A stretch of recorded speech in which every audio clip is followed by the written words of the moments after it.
बाबर होई छै चौपाल जी के जाति में गे DJ Amit Tiwari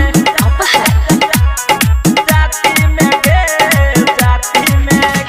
presented by चौपाल जी म्यूजिक चौपाल जी के जाति में गे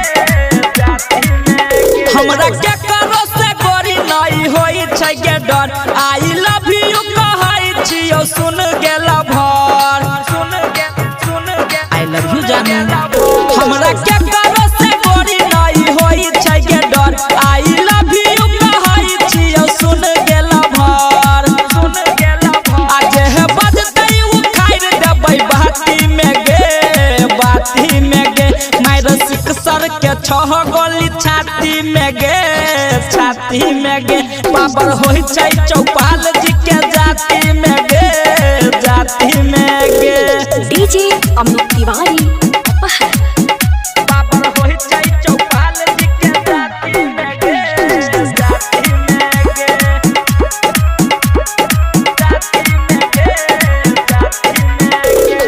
तोरा घूमे बौगे कार पर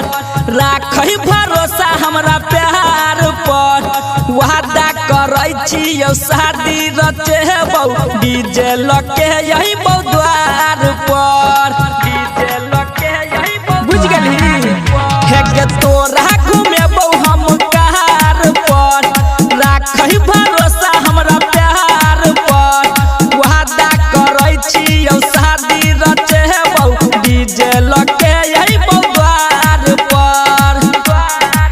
के रोकी शेर के नै दम होय छै हाथी में गे मार सिक सर के छह गोली छाती में गे बाबर होई छै चौपाल जी के जाति में गे DJ Amit Tiwari singing by Ajay अकेला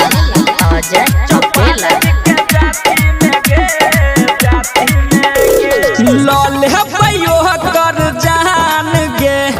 देखे जे कोई शान गे जाई अकेला के नाम जे सुनते करते सब पर नाम गे जान